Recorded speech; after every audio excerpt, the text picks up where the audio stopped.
An Ishaan S show daily. Today we're talking about the top 6 contenders that I think are going to be Trump's running mate. And now I know Nikki Haley has not dropped out of the race. We're going to talk a lot about that on the podcast, the Ishaan S show, which is out every Friday, by the way. We're going to be on the IshaanSshow.com. You can find that below. You can also find us on Spotify. So I'll be talking all about Nikki Haley and her decision not to drop out, what election night looked like, and what the path forward is. All on the episode. So tune into that. That comes out on Friday. But today I want to talk about the people that are running for vice president, that are in the contention to be Trump's running mate. Because honestly, I think that Trump is the presumptive nominee. I feel safe enough to call him that. Presumptive in the sense that as we look at the numbers, as we look at the situation, right now he is more than likely going to be our nominee. It's the same way Joe Biden is going to be the Democrats' nominee. It doesn't matter if 70% of America does not want these two people running, but those are the cards we're dealt.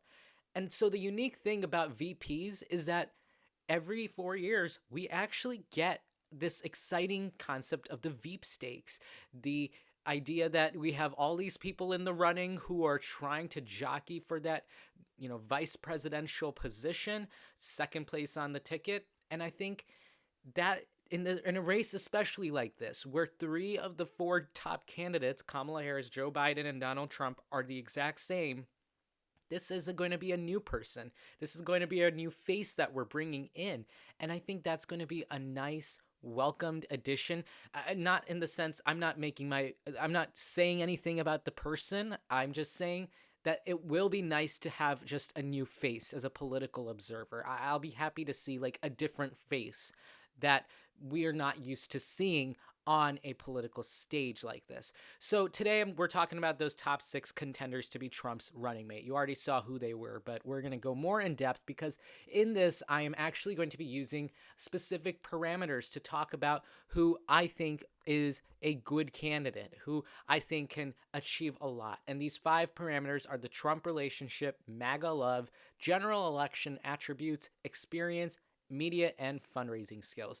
These are 5 categories that I really think if I was advising Trump, he might be taking advisors this time, he may not be, I don't know, but if I was advising Trump, I would give him these 5 topics in terms of just the synergy and as well as the compatibility of a person. Joe Biden very famously said that a president and a vice president need to be simpatico.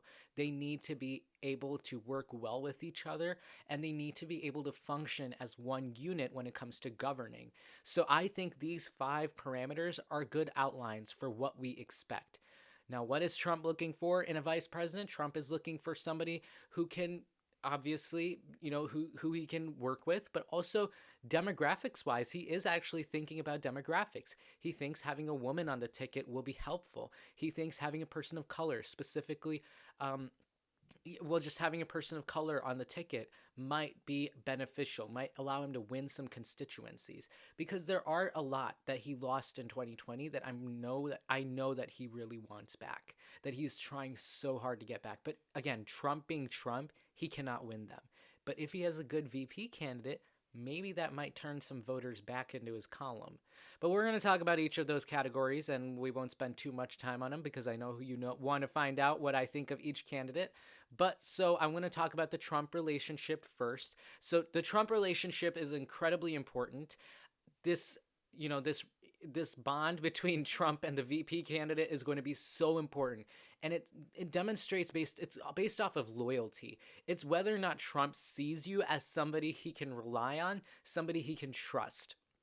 When it came to Mike Pence, sure, they had that hiccup in the end, but for the 4 years that they were in office together, maybe 3 years and 50 weeks because they were pretty much not talking for the last 2, but for, 3 years and 50 weeks, they were very much on the same page about every single thing. Policies, they were always doing it together. COVID, they were on the same page. Everything they did it together. And this is so important, that relationship. And Trump doesn't, and if you look at the Trump administration, people were being fired left, right, and center. He was letting people go like crazy. He was not a good employer in that respect because he was not hiring the right people initially. But the thing with that is Trump does like to think long term when it comes to relationships. I think in my years of observing him, I have realized that even though he may not pick the right person, he does love to think about who he wants to pick in terms of a long term goal. And because you can't fire a vice president, whoever he picks is stuck with him. So I'm sure he is really trying to think of somebody to have a good relationship.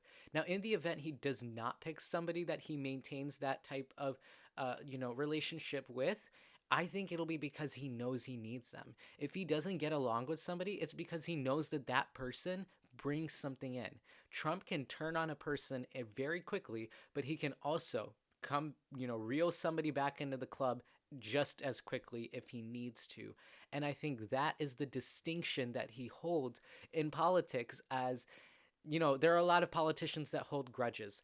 And Trump definitely holds grudges, don't get me wrong. But when it comes to, his political career, he will drop everything to make sure that he can win. And that's what I'm seeing here.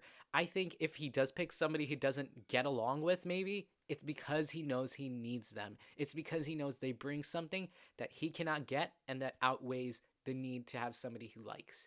So that's important. I think it's an important parameter when we're thinking about the fact that he's ultimately making the decision.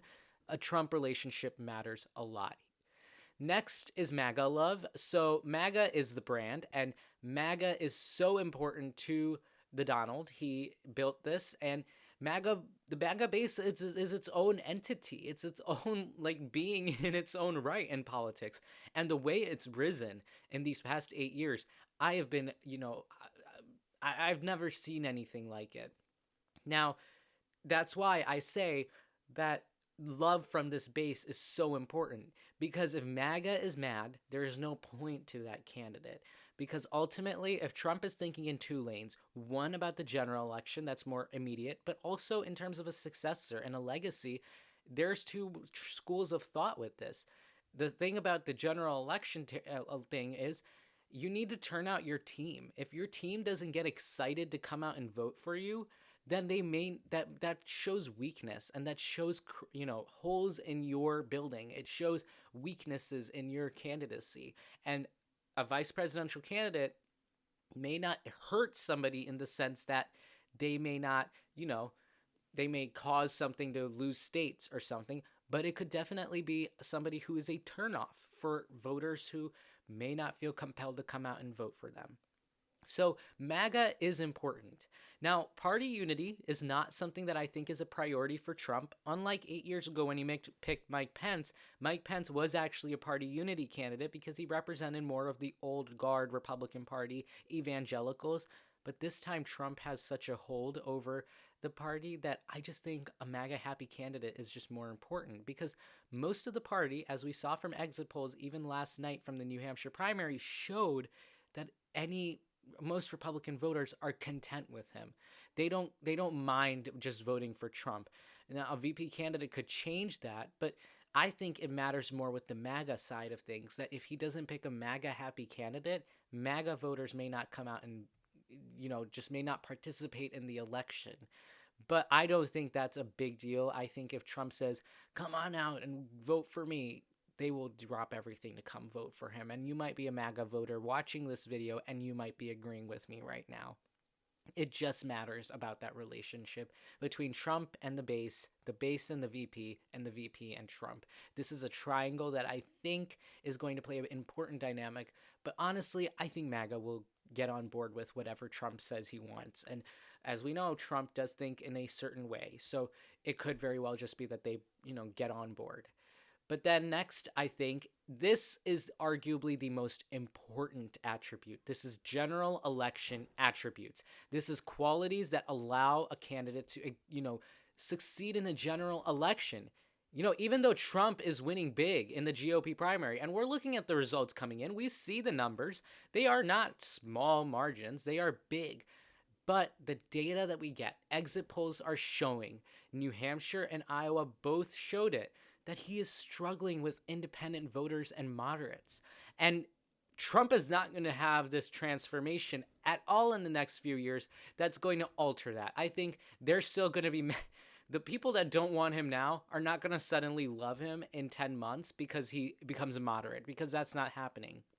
So a moderate, or kind of, not even moderate, but a general election candidate that might actually fit in line with what general election voters may like could be something that's a sort of a saving grace for Trump. That might make people excited, might compel people to come out and vote. Moderates and independent voters actually do have a say and actually do play a big role. They are the 10,000 votes in Michigan, for example, in 2016 that can ultimately come out and turn out and put somebody in the White House. It's what happened in 2016.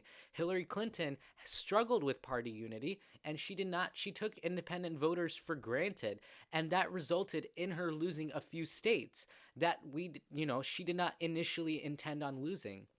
That's the same thing, though, that Joe Biden then did to Trump, because then Trump took for advantage some of those same independent voters, but then Biden comes in, and Biden beat Trump in 2020 only off the back of turning out people to vote and getting those dissatisfied Trump voters to vote for him in 2016. Trump needs these voters if he wants to win. And as I was listening to Alyssa Farah Griffin talk about this on The View just today, and she put it well. She said that Trump is radioactive in a general election, and he has Everest to climb to succeed as in a general election, because he just doesn't have that appeal among independent voters and moderates. And for the most part, I really feel like the Trump campaign is putting their head in the sand about this. And that's just how he operates, and that's how he runs his campaign, and that's his choice. But I think he could regret that if he does not put his head where it needs to be, which is with these types of voters. But that's the general election attributes. Next is experience. Not a big deal for Trump, but it's something voters like to see. And as a political observer, I look at this more long term in terms of a potential career after, because mind you, Trump can only be president for one more term, so 4 more years. And after that, it's the vice president. Naturally, they are waiting in the wings of their president, and as soon as the term is over, this person will only serve 1 term as VP. They very well might want to run for president because A, they're not fully tested under a two-term presidency, and also if they have good experience, they can jump right into a presidential race and maybe even win their nomination and maybe even win the presidency themselves. Trump, I feel like, is picking a future presidential candidate, presidential nominee at that. So I think the decision he makes will maybe not necessarily center around this, but will definitely take this into consideration. And next is media and fundraising skills. I think this is so important because it's how you communicate with voters. It's how you get your message out there. It's how you make yourself known. And every time I think about media and fundraising when it comes to a general election and VPs, I think of Sarah Palin. Sarah Palin was really not good at media because she was just not informed on issues. She came across as excited and sociable, but if she just didn't know the issues. And I'm not saying this just about VP candidates. This goes up and down the ballot. If you don't know how to interact with the media, if you don't know how to sit down for an interview, if you do not know your facts, you are not a strong candidate. And so they didn't necessarily, become debilitating for the John McCain campaign in 2008, but it certainly did bring them down because somebody is thinking about John McCain, because at the time he would have been the oldest president, if I'm not wrong, and they're thinking about this VP candidate who can't comprehend basic foreign policy issues. And so I think the media can be really weaponized against a VP candidate who doesn't know how to handle it well. And so I think it's so important that whoever Trump picks knows media and fundraising skills if I was advising him. I also think fundraising is important because that brings in money, it brings in resources, and donors are needed to fuel a presidential campaign, but also to prove numbers. And Kamala Harris in 2020, she may not have run a good presidential campaign before she ran out of money and dropped out, but Kamala Harris was a brilliant fundraiser for the Joe Biden campaign when she became vice president. She did all those fundraisers. She did all that all those media interactions. She may not be good with the media right now, but that's for I feel personally are for different reasons. But when she was when she was the candidate for VP, she did amazing in terms of fundraising. She brought in money for the Joe Biden campaign, and I think this fundraising skill is also so important. But when it comes to the media, another point is that they're supposed to be the chief attack dog for the presidential candidate. If no one else is coming to the defense of the president or the candidate, they are coming to the defense. They will attack. They will defend. They will throw, spew stuff out. So to be able to use the media, that I think is so important. And that will in itself bring fundraising. But these are the 5 parameters that I think play a big role in Trump's VP selection, and I think they will ultimately play a role in deciding who will eventually become the VP nominee. But with that parameters out of the way, I'm going to be ranking them on these specific categories out of 20, and then we'll look at their total out of 100, so they'll get a percentage, and then we'll see how they compare. But we'll go first to our first potential candidate, Kristi Noem. Kristi Noem is 52 years old. She is the governor of South Dakota right now. She's been serving there since 2019, and she's a former member of Congress. She served between 2011 and 2019. So if we get right into it, with the Trump relationship, I would give her a 20 out of 20. And I say that because I've watched Kristi Noem. Kristi Noem came in 2018. And not to say that she's like a suck up, but I think she's really nice. She has this nice appeal with Trump in the sense that Trump really likes her. Trump and her get along really well. And before anyone endorsed Trump in terms of like big conservative names, she was there. She was there with him. And she came into office around the same time as Ron DeSantis. Ron DeSantis actually has a very similar resume to her, and they've served in the same jobs at the same times.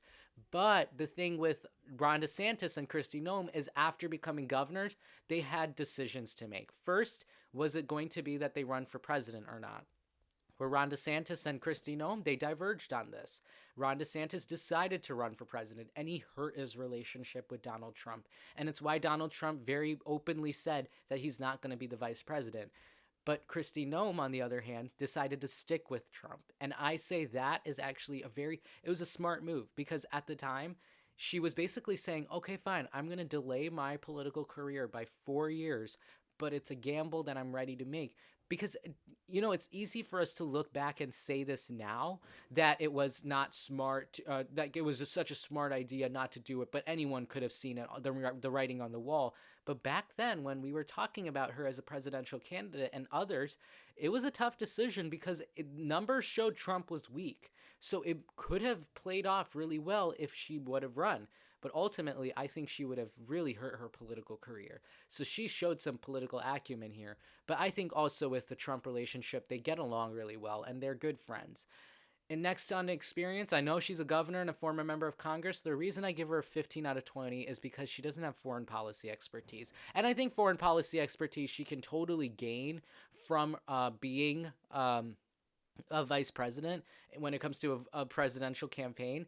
But if we're thinking long term, like 2028, but I say, foreign policy expertise is still nice to have as a vice presidential candidate. It's not something that's going to hurt you. I think it's something that's good, and I think it adds more depth to your candidacy.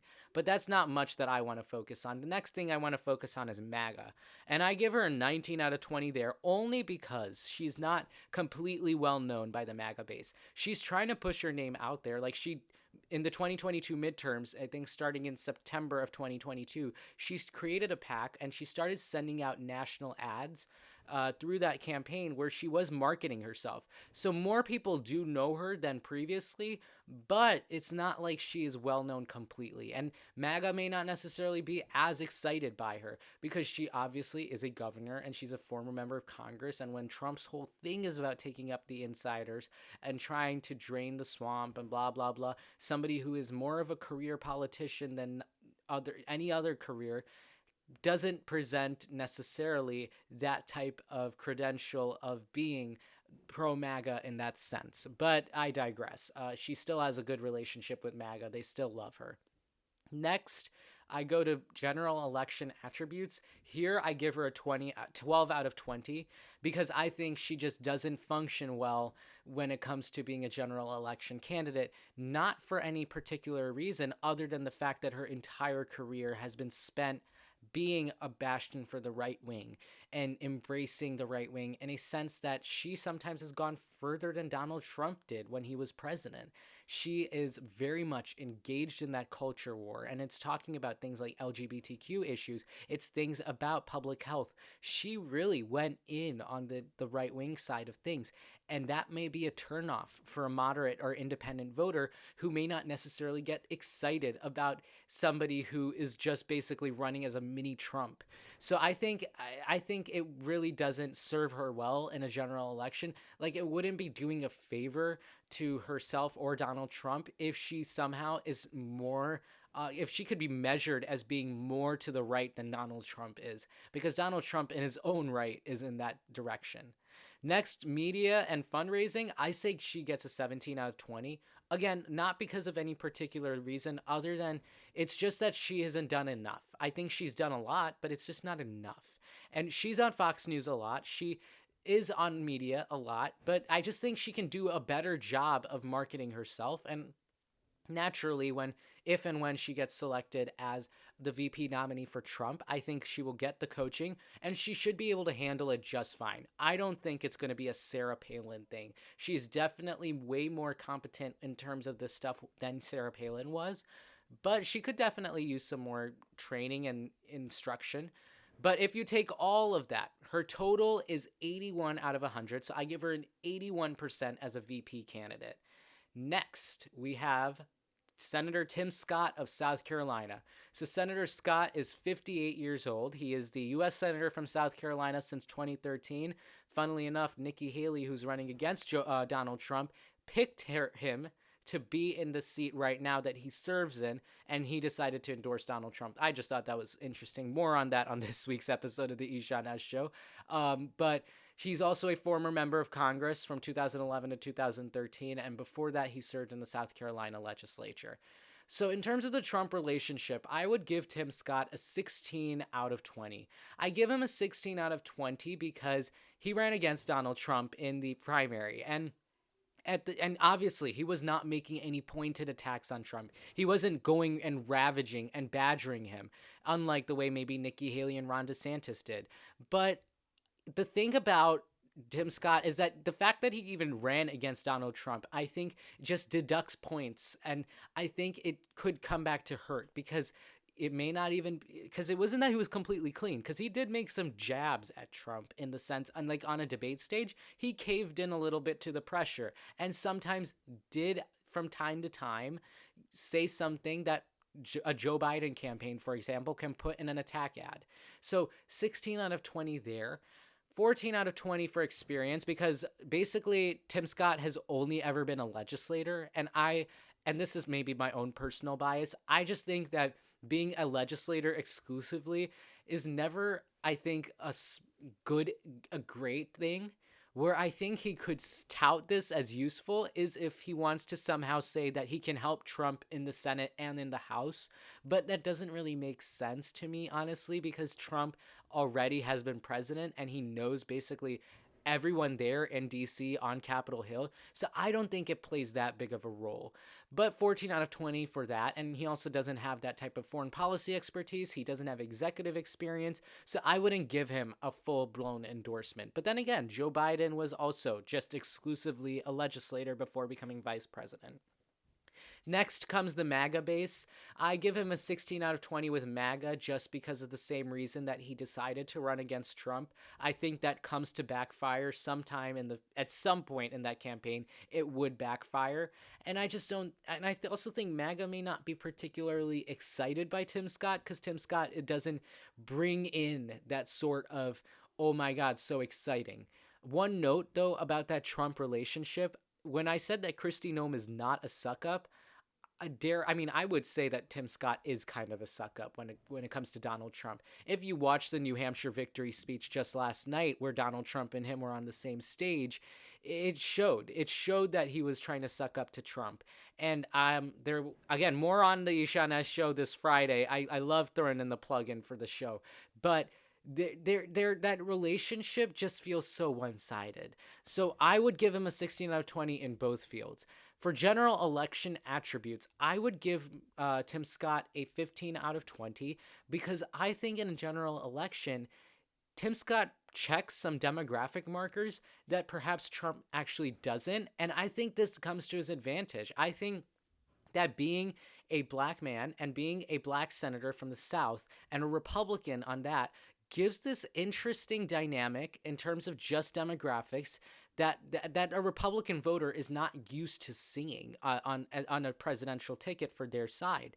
And I think that could be somewhat of an interesting way. And whereas the Democrats do like to say that they have a control over the issue of race and when race in politics, putting up Tim Scott might actually be able to deter that because Tim Scott did try to not capitalize, but I would say try to make sense and try to use this issue and assert it in his time in the Senate, especially as that issue has actually become way more prevalent in recent years.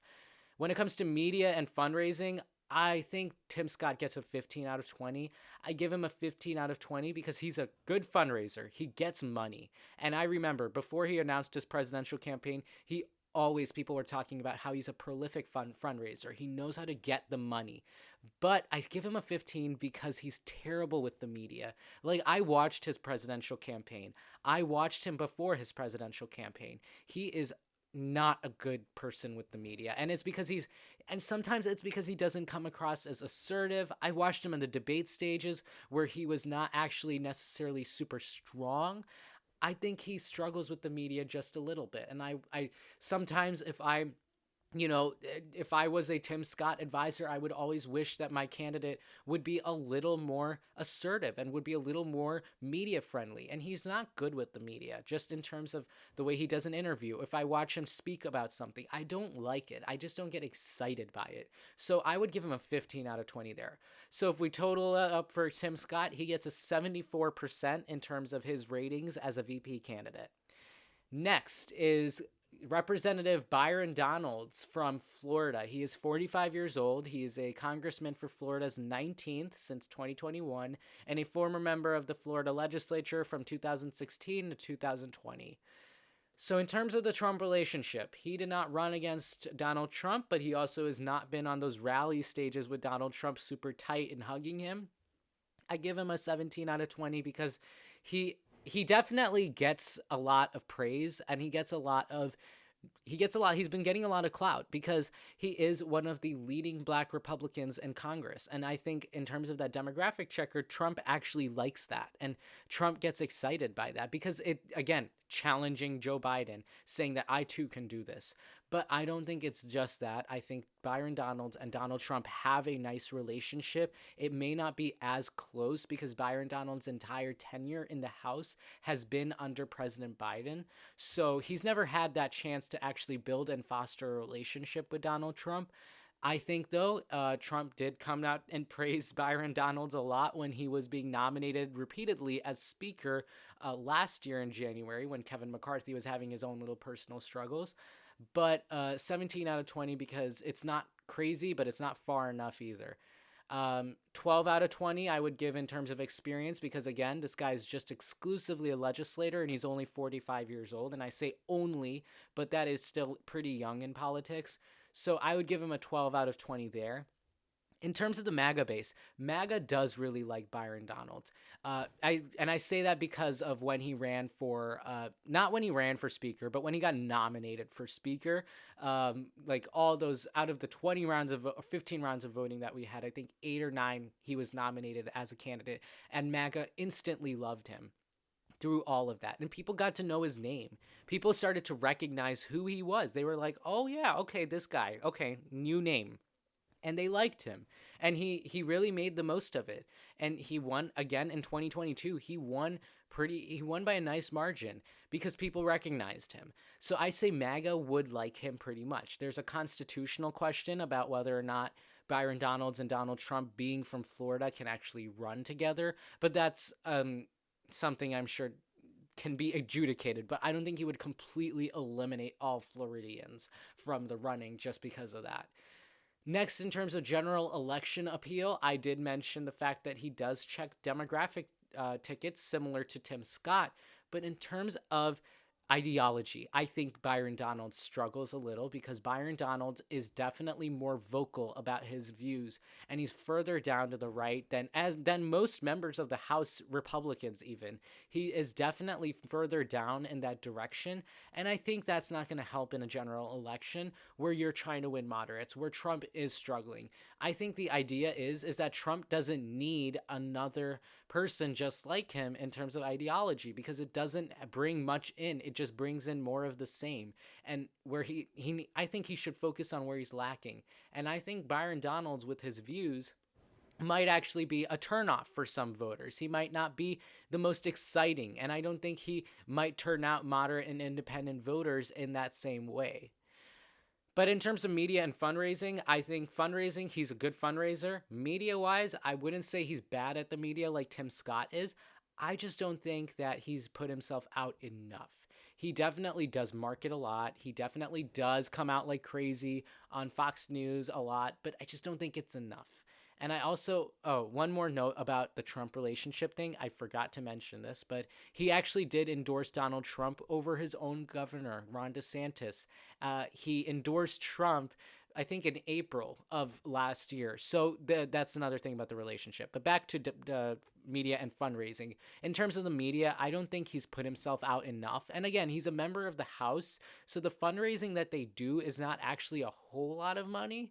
So he may not have that experience about raising money, and he's not in House leadership, so he doesn't actually have a grasp of raising a lot of money. So I would say that in terms of fundraising, he could totally bring it if his profile is elevated. But in terms of organic experience, I don't think he possesses that. So if I had to give Byron Donalds a grade, I would give him a 75% because I think that's better suiting for him and just as a novice in the Republican field, but that's him. Next is Representative Elise Stefanik, also from the House. She's 38 years old, Congresswoman from New York's 3rd District, and House GOP Conference Chair. Relationship-wise, I give her a 19 out of 20 because privately, Trump has actually called her, quote, a killer. Trump really likes Elise Stefanik. Elise Stefanik and Trump go along really well. So I think in terms of that Trump relationship, I don't have much to say other than that. So they're tight. In terms of experience, I give her a 13 out of 20 because she doesn't have experience other than the House. She did work for George Bush for a few years, but that's about the most of it. But I would say that giving her a 13 out of 20 should be raised a little higher because she's the House GOP Conference Chair. She has experience managing the House GOP Conference, which is pretty unruly, and she knows how to get on everybody's good side. So I would give her that.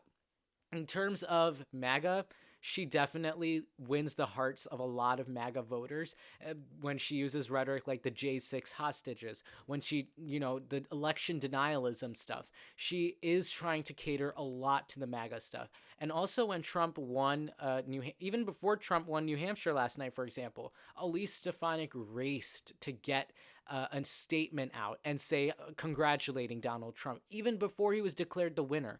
So I think Elise Stefanik definitely is trying to get that Trump relationship, but she's also trying so hard to get the MAGA support, because if she doesn't get the MAGA support, I don't think Trump may look at her as seriously. But in terms of a general election candidate, I give her a 10 out of 20. And you know what? If she did not have she's had the biggest transformation of any member of the House, I would argue, any House Republican. She used to be very moderate. And she used to criticize Donald Trump. Now she doesn't do that. And it's because she read the tea leaves. She saw where the direction in which the party was headed, and she switched over and got into Donald Trump's camp. So if we were talking about Elise Stefanik back then, I would actually give her like a 17 or an 18 out of 20. But I dock her down this many points, give her a 10 out of 20 because she is so partisan. And obviously she's the House GOP conference chair. Her job is partially to be partisan. But it's just, I don't think that appeals to a general election electorate, and also just her general rhetoric about the election of 2020, which it was not stolen. The J6 hostages, the thing that she says. I'm not endorsing that. I'm not saying anything like that, but she does say that term. And I think saying stuff like that is a turnoff for some voters, independent voters and otherwise. So again, it's the same thing. Does Trump want to pick somebody just like him? I don't know. That's for you to ask him. In terms of media and fundraising, she raises a lot of money. That's why she's the House GOP conference chair, because you have to raise a lot of money to be in House leadership.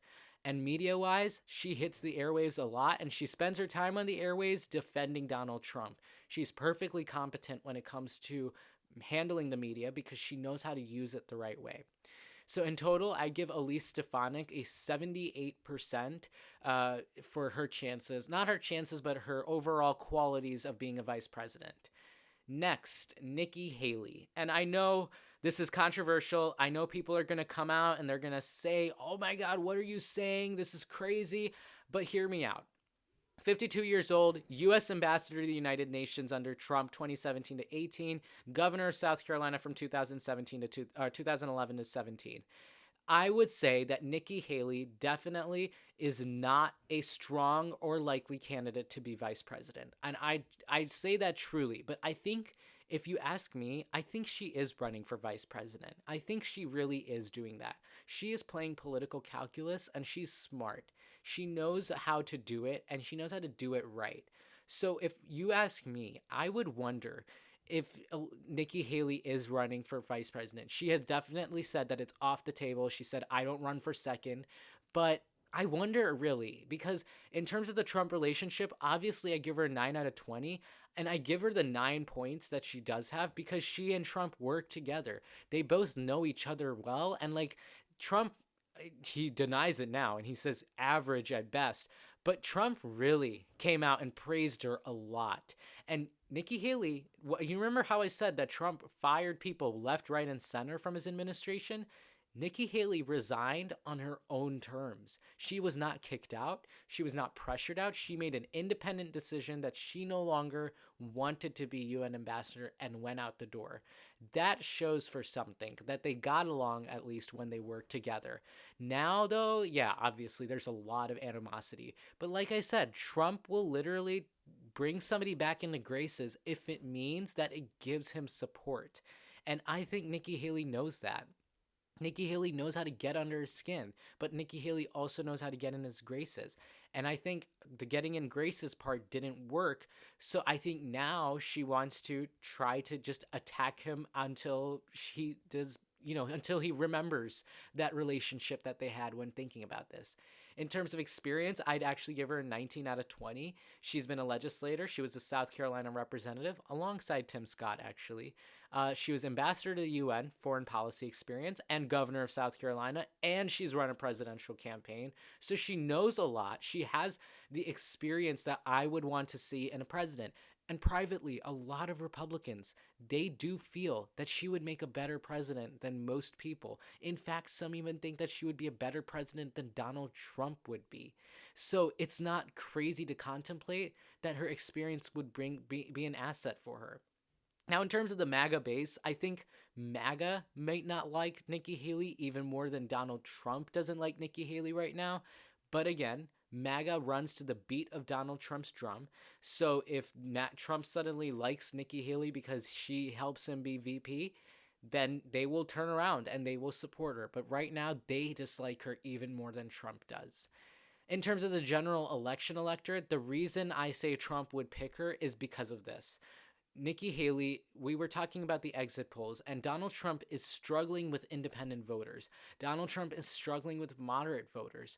Nikki Haley, on the other hand, beats him by huge margins with these groups. And she wins in presidential election, general election matchups by 17 points against Joe Biden. She has an appeal among independent voters and, dissatisfied Democrats that I think Trump would really advantage from. And I think this would come to her benefit. And in terms of media and fundraising wise, she got a lot of donors backing her.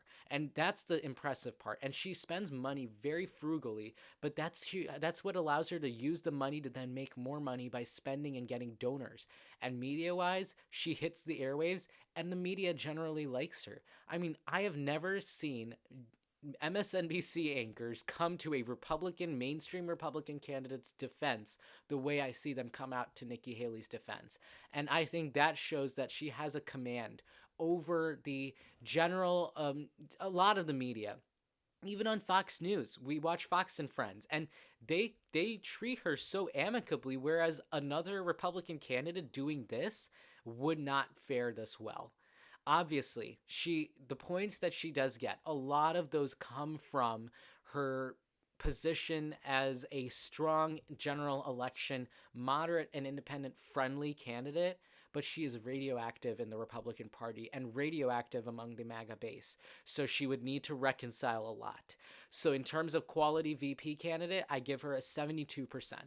And then I think last on our list is somebody that I did not think too much of putting on is Vivek Ramaswamy, 45. He's not 45 years old. That's an error. He's not also a congressman from Florida's 5th district, but that's fine. I think I accidentally did that. But Vivek Ramaswamy is a biotech business engineer who many of you know ran for president. I don't think he needs a background or an introduction. He's 38 years old. In terms of a Trump relationship, I gave him a 17 out of 20. I say 17 out of 20 because he ran for president against Donald Trump. He had to run against Donald Trump. You can't twist running on the same ballot as Trump as running with him or something. He was running against him the whole time. So I say that. And towards the end of Vivek's presidential campaign, things got a little testy. And Trump did get mad at him and I liked how they said it on CNN, yanked the chain and pulled him back. But the thing is, he dropped out and endorsed Trump. And the very next day he was at a campaign rally criticizing Nikki Haley for Donald Trump. At the New Hampshire victory party, he was given 1 minute. Trump loves this guy. And it's because Vivek Ramaswamy runs to the beat of Donald Trump's drum. He does whatever he asks him to do, literally anything. And I think that's the suck up side of him. So I would give Vivek Ramaswamy a 17 out of 20. In terms of experience, I give him a 5 out of 20. And the 5 out of 20 I give him is because he ran for president. So he understands how campaigning works, but he wasn't good at campaigning. So I didn't give him a great score. So I gave him a 5 out of 20. In terms of MAGA, I would give him an 18 out of 20. I give him an 18 out of 20 because MAGA surely loves this guy. Even when he was running against Trump, a lot of voters, I would listen to a lot of people that would want Trump to pick Vivek as his VP. They really like the idea. And a lot of you in the comments section, you love talking about Vivek being VP. So I gave him an 18 out of 20 for MAGA. Now, in terms of general election, Vivek Ramaswamy is arguably, if Trump is making political calculus decisions, I would say Vivek Ramaswamy is arguably the worst candidate to pick for vice president. Unlike most vice presidents who don't generally harm a campaign, Vivek Ramaswamy would harm his campaign.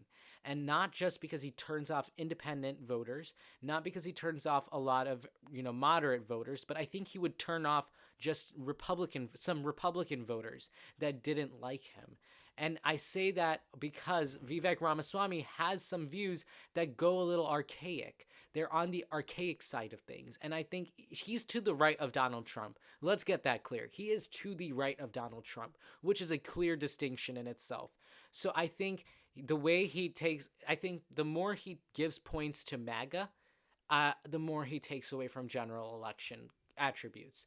In terms of media and fundraising, Vivek Ramaswamy did not fundraise a lot, and that's one thing. He did not fundraise a lot. He funded much of his own campaign because he's worth $650 million. So, common man fighting for them, I guess. But $650 million, and he spent most of it. He funded a lot of his campaign. So he's relatively untested as a fundraiser. But in terms of the media, he is really good at the media. He utilizes the media in a way that actually helps so much, and I do admire that for his part. So I would give him credit there. In total, he gets a 61%. So that is my ranking for the VP candidates. I think these are the people that I think are in the most contention, but also who would make nice candidates for Trump. So thank you so much for watching today. If you like my commentary, then go ahead and subscribe. And if you want to listen to that episode I keep talking about, find us on Spotify or the IshaanSshow.com, where you can sign up to my political news blog and get articles. Here's some videos you might like. I'll see you in the next video. Bye-bye.